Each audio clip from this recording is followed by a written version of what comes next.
सुनाई दी हैं कि हम शहादत के लिए तैयार हैं, आप लोग अपना ख्याल रखिएगा और अपने बच्चों का ख्याल रखिएगा, बच्चों को कुरान हिफ्ज करवाइएगा।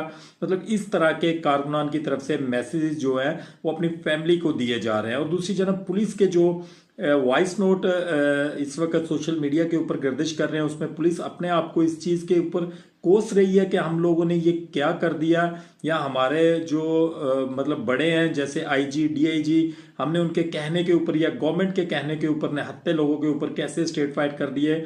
और वो लोग अपने आप को मलामत करते हुए उन वॉइस नोट्स के अंदर आप लोगों को सुनाई दिए गए होंगे।